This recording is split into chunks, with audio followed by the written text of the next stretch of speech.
Good morning dear students. Gayatri Vidya Mandir के YouTube channel पर आप सभी का हार्दिक स्वागत। आज हम 9th क्लास के विज्ञान विषय का फर्स्ट टॉपिक पढ़ रहे थे। उसमें पार्ट नंबर 3 है। अपन देख रहे थे पदार्थ की अवस्था को परिवर्तन करने वाले कारक।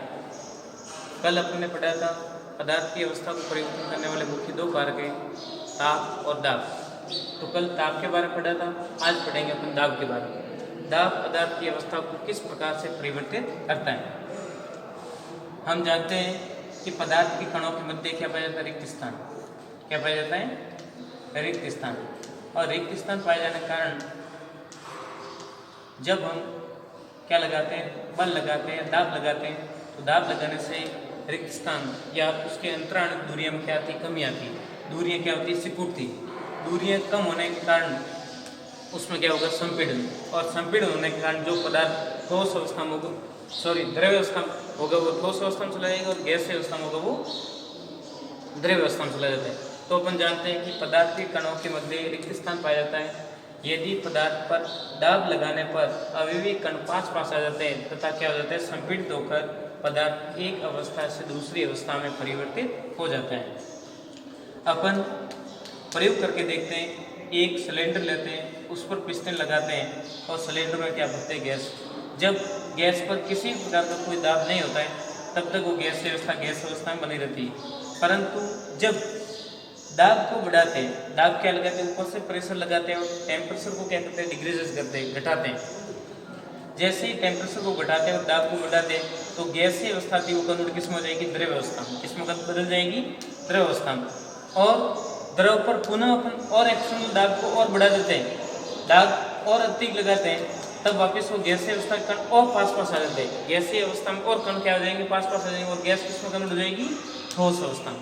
गैस किस में कन्वर्ट हो जाती है? ठोस अवस्था में।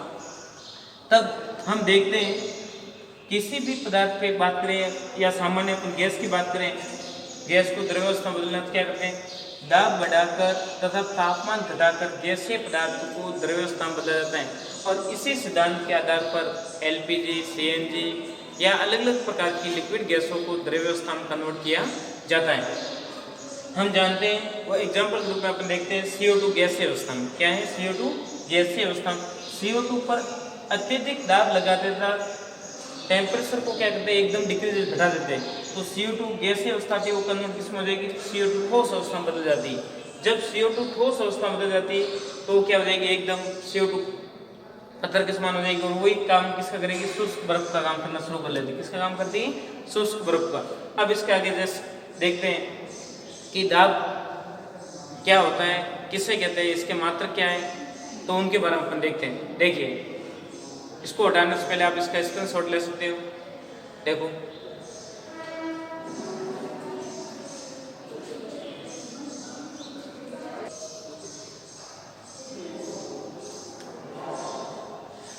दाब की परिभाषा। दाब की परिभाषा क्या हो जाएगी? एकांक क्षेत्रफल पर लगने वाला बल एक क्या कहलाता है? दाब। एकांक क्षेत्रफल पर लगने वाला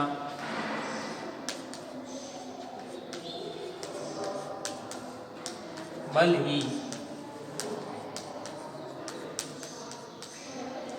दाब कहलाता है। क्या कहलाता है? दाब। दाब की आपकी परिभाषा क्या हो जाएगी? बेसिकली परिभाषा एकांक क्षेत्रफल पर लगने वाला बल क्या कहलाता है? दाब। दाब का मात्रक क्या हो जाएगा?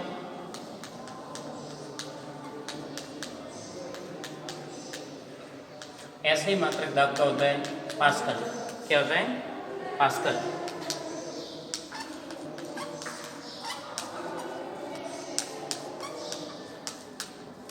दाब का मात्रक क्या हो जाएगा? पास्कल। जब हम देखते हैं वायु द्वारा लगाया गया दाब क्या कहलाएगा? वायुमंडलीय दाब। वायु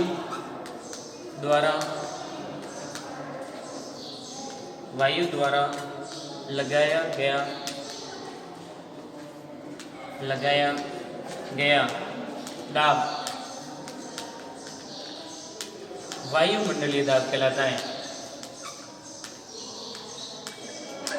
दाब कहलाता है।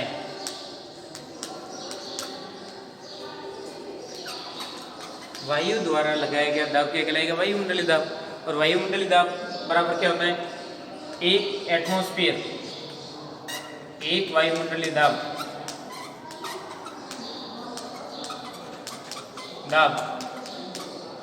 जिसको शॉर्ट में अपन क्या लिखते हैं? एटीएम। वायुमंडल द्वारा लगाया गया क्या हो जाएगा? वायुमंडलीय दाब। और उसको एटमॉस्फेयर में लगता है। और एक एटमॉस्फेयर की वैल्यू कितनी होती है? एक एटमॉस्फेयर बराबर होता है 1.01 इंटू 10⁷ पास्कल।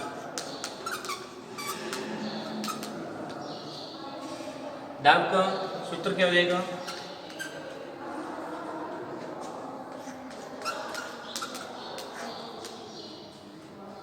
बल बटा क्षेत्रफल। ये क्या हो जाएगा? दाब का सामान्य सूत्र हो जाएगा।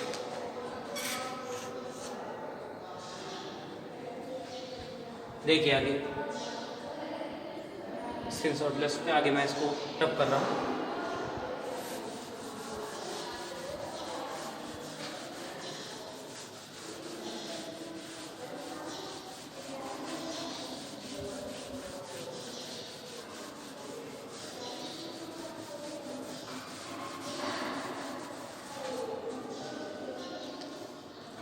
हम देखते हैं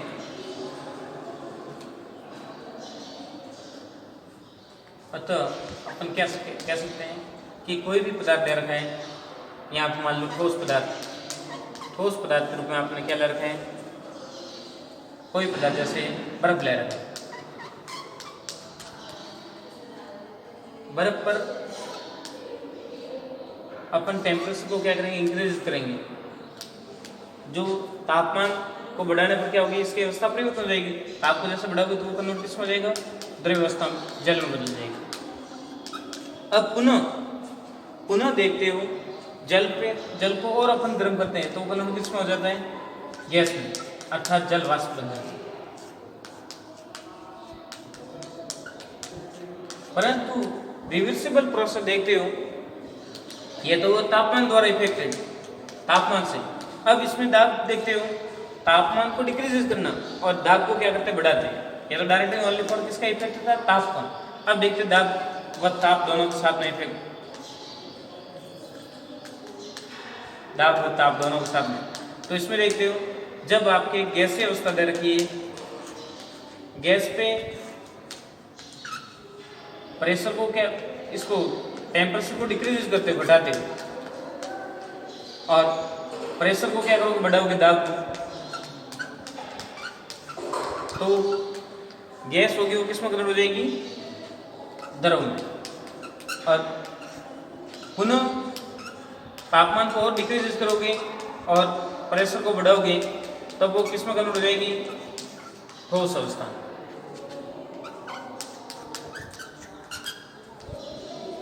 अतः अपन बेसिकली देखें तो ये दाब व ताप पदार्थ की अवस्था को डायरेक्टली इनडायरेक्टली प्रभावित करते हैं। ठोस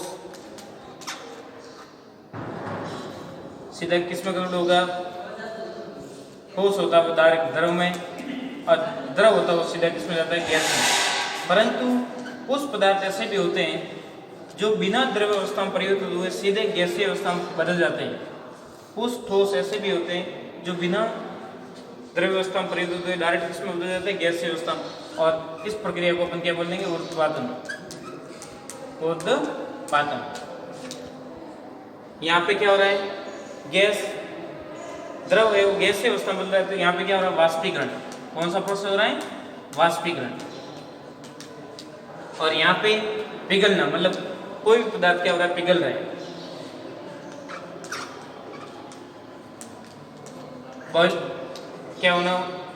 मल्टीलाइजेशन हो रहा है, मतलब पदार्थ क्या हो रहा है? पिघल रहा है। अब देखते हैं, ये तो पदार्थ की अवस्था के बारे में बात होगी। अब अपने इस पार्ट में एक छोटा सा पार्ट इसमें छोटा सा ऐड है, वो है आपके वाष्पीकरण की प्रक्रिया। देखिए वाष्पीकरण की प्रक्रिया क्या होती है? अपन देखते हैं द्रव का गैस में परिवर्तन होने की प्रोसेस को क्या बोलते हैं? वाष्पीकरण। अब इसमें देखो वाष्पीकरण को आप समझते हैं।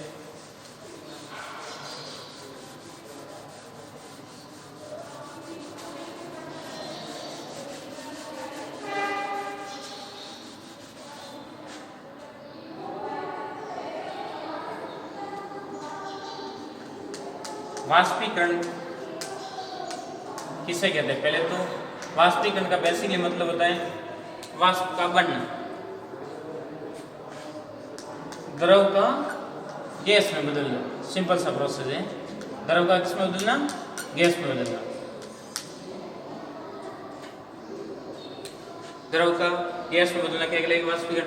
अब परिभाषा के रूप में आपको पूछे तो द्रव का गैस में बदलने के लिए या तो आप गर्म करके भी बदल सकते हो, और एक होता है नेचुरल सिस्टम, प्राकृतिक सिस्टम, जो प्राकृतिक प्रक्रिया के द्वारा जिसमें किसी पदार्थ को उनको गर्म करने की जरूरत नहीं होती, वो ऑटोमेटिकली क्या होता है, अपने आप वाष्प बनना शुरू हो जाता है। तो देखिए वाष्पीकरण की परिभाषा क्या हो जाएगी?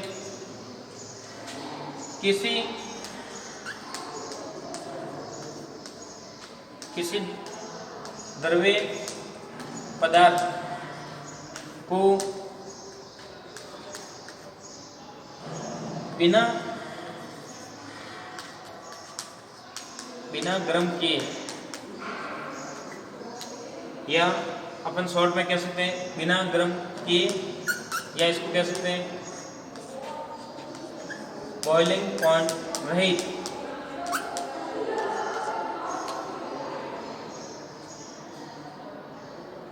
किसी द्रव को बिना गर्म किए द्रव स्वतः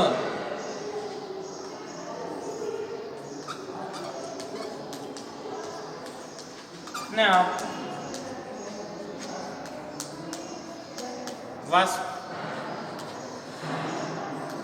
वाष्प के रूप में बदल जाता है।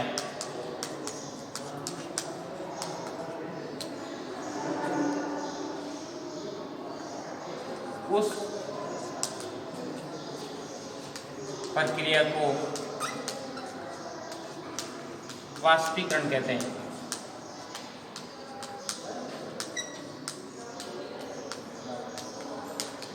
क्या कहते हैं?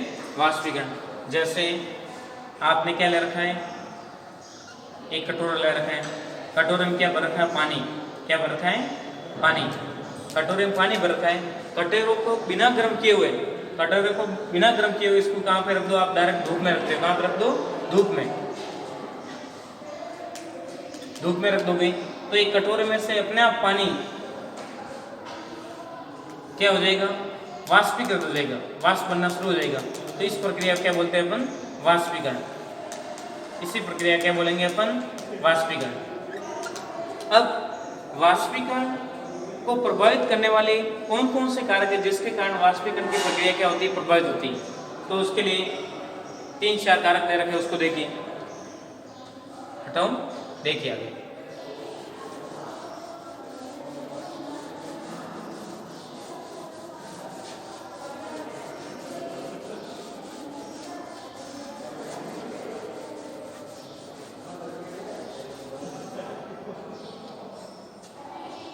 वाष्पीकरण को प्रभावित करने वाले कारक कौन कौन से? वाष्पीकरण को प्रभावित करने वाले कारक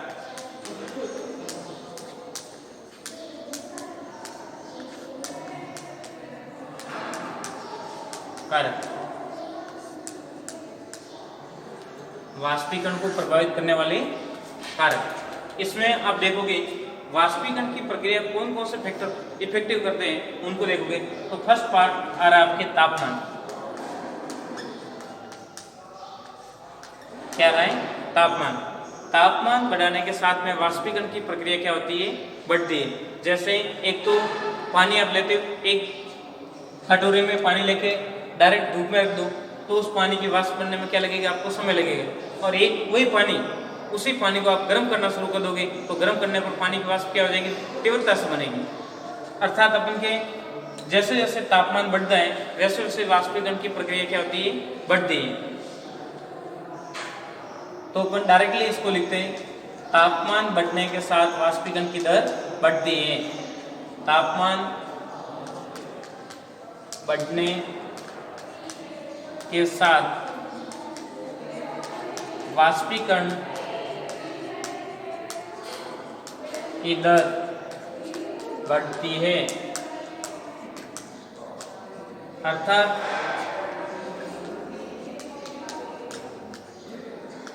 तापमान समानुपाती वाष्पीकरण।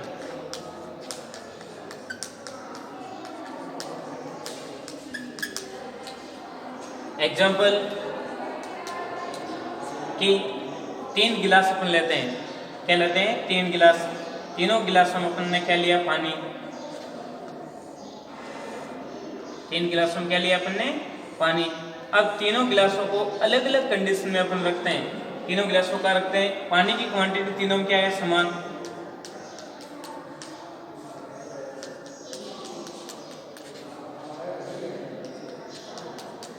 तीनों गिलास लिए, तीनों गिलासों में क्या ले रखा है आपने पानी ले रखा है। अब तीनों गिलासों को अलग अलग स्थिति में रखते हैं, इसको मान लीजिए आपने कहाँ रखा, कमरे के अंतर्गत रख देते हो, इसको आपने रख दिया धूप पे,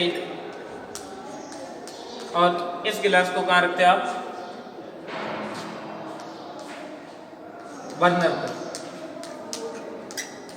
तो आप देखोगे तीनों गिलासों में सेम क्वांटिटी में पानी ले रखे हैं, और तीनों में आप तीनों को अलग अलग स्थिति पे रखते हो, तो आप देखोगे सबसे तीव्रता से वाष्प किस में बनेगी, तो बर्नर पे रखा हुआ पानी जल्दी से उबलना शुरू हो जाएगा और उसके वाष्प क्या बनेगी तीव्रता से बनेगी।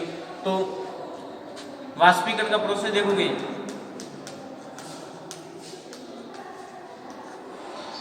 दर सबसे अधिक किसमें होगी, सबसे अधिक होगी बर्नर वाली, क्योंकि तापमान वहां पे अधिक है और तापमान बढ़ने के साथ वाष्पीकरण की दर बढ़ती है। दूसरा फैक्टर वाष्पीकरण को प्रभावित करने वाला देखिए, हटाओ देखिए,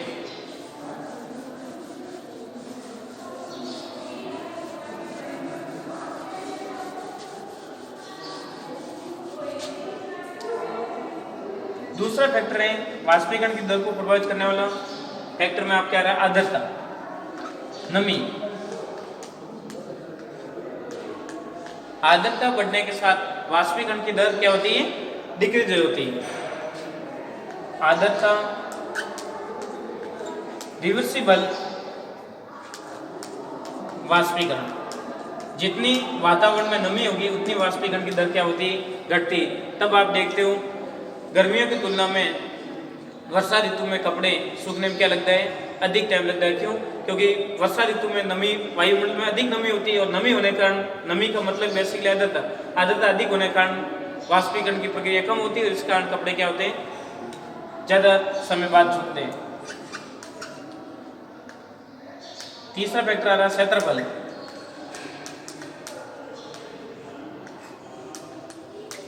क्षेत्रफल बढ़ने के साथ वाष्पीकरण की दर बढ़ती है। क्षेत्रफल समानुपाती वाष्पीकरण की प्रक्रिया, जितना क्षेत्रफल अधिक होगा उतनी वाष्पीकरण की दर क्या होती है, तीव्र होती है। जैसे एक मान लो पानी आपने ले रखा है गिलास में, पानी को, उसी पानी की क्वांटिटी वक्त हुआ, पानी को आपने एक तो पानी ले रखा है गिलास में, और उसी पानी को एक ले लो आप बड़ी परात में या बड़ी क्षेत्रफल पे थाली पे या बड़ी प्लेट पे लेके उसी पानी को फैला दो, तब आप देखते हो, मान लो आपने किससे ले लिया, बड़ी थाली में मान लो पानी ले लिया, पानी की क्वांटिटी क्या है, दोनों में समान, पानी की क्वांटिटी क्या है, दोनों में समान। यहाँ पे आपने पानी ले रखा है गिलास में,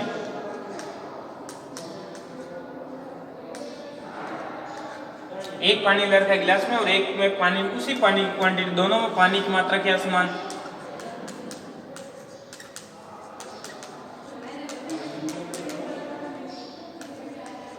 समान, दोनों में पानी की मात्रा क्या है, समान।